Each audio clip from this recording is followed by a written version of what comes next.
Hello, this is Lady Boulay, and I hope you're having a lovely day. Thank you for your support. Thank you for subscribing to the channel. Thank you for your comments, and thank you for your thumbs up. Thank you for all you do to support the channel. And yes, we are commanded to love one another, whether we want to or not, or whether we agree with each other or not.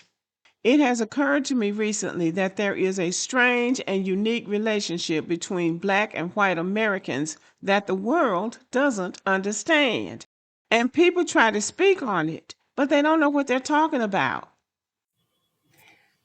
This goes out to all of you immigrants that come over here and say, y'all keep saying a white man holding y'all down. Grant you, they could never hold me down. But this is for all of you immigrants that say that have that mindset. Until you can go to your country and fight for the things that we fought for, that you can now come here and enjoy. Y'all cannot lecture us on how we should behave or what we should do. You ran from your country. You didn't stand and fight. We fought for the very things y'all are over here enjoying. So the next time you want to fit your mouth saying a white man is not holding y'all down, you're holding yourself down, stop and think. Why did you run from your country? Was y'all leaders holding y'all down? That's why you ran over here?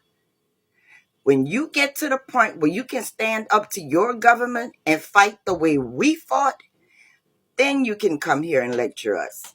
Until then, your opinion does not matter. So you can keep it to yourself. I could not have said it better, even if I wanted to. People outside this country love to comment on American race dynamics. They watch a few clips online, they skim a headline, and suddenly they think they understand the relationship between Black Americans and white Americans. But here's the truth, they don't. They can't. Because this relationship is over 400 years deep and is unlike anything else on earth. If I was going to sum it up, I would say that this is the most successful dysfunctional relationship that the world has ever seen. Black Americans and white Americans are not two strangers sharing a country. We are two groups who have shaped each other from the beginning. Our cultures, our instincts, our strengths, they all developed in proximity to one another. And because of that, we don't need outsiders coming in and advising us on how to talk to each other or how to manage our internal dynamics. We know each other. We've been a team, a complicated team, I will admit, but we've been a team from day one. Most countries have a dominant group and small minorities. America is different. Here, two large groups, Black and white, developed side by side in conflict, in collaboration, in resistance, and in constant negotiation. White Americans built the political and institutional architecture. Black Americans built the cultural, moral, and social architecture. Neither group is what it would be without the other. That's what the world misses. This isn't a simple oppressor oppressed binary.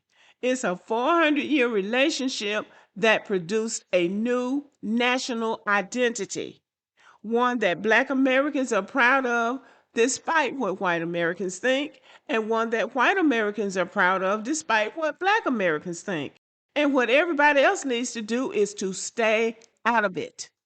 The thing is, When immigrants or foreign commentators try to advise Black Americans on how to talk to or treat white Americans, they're missing the entire context.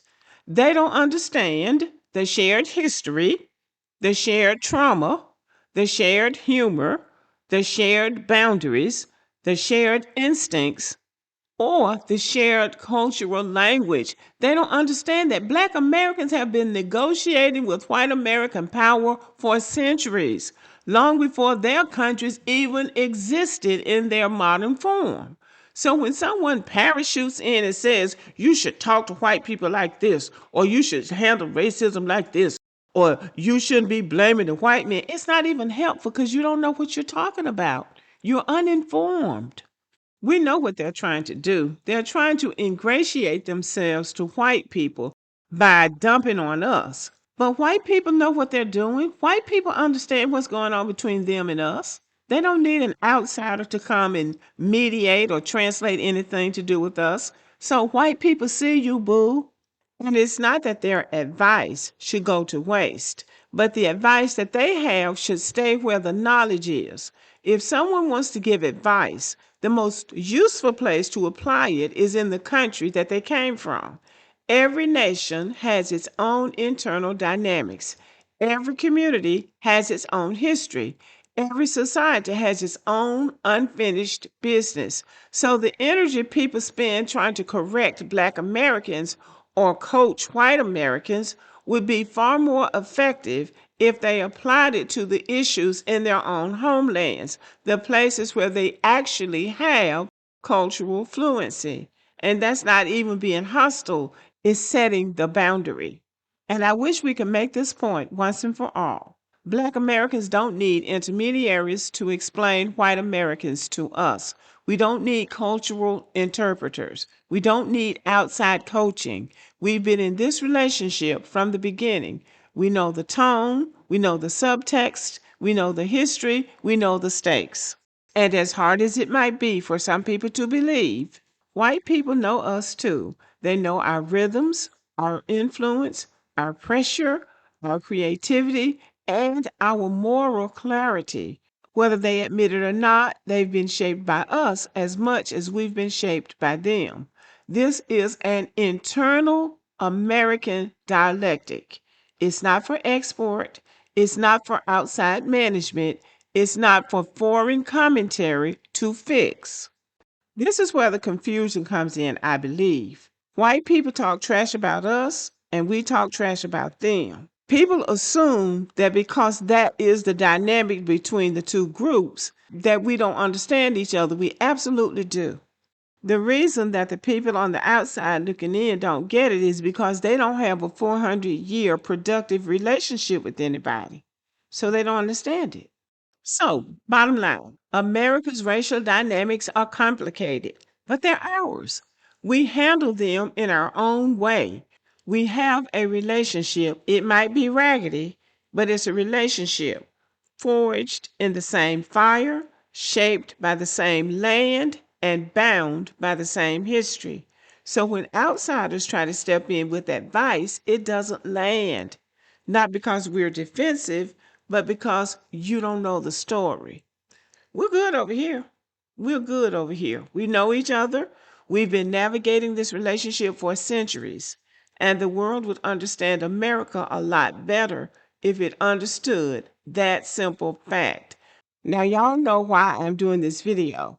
Some of these Black immigrants that come to the United States try to weaponize how they think we feel about white Americans against us. So they're trying to get the upper hand against us by any means necessary. Running back, tattling, and trying to be a mediator and trying to give advice in front of white people to say, we're on your side, massa. So this is a preemptive strike. We should not let somebody from the outside come in and be a spokesperson or a mediator between us and people that we've been with for 400 years because they think we don't like white people. Whether we like them or not is none of their business. We know how to speak for ourselves, and they know how to speak for themselves.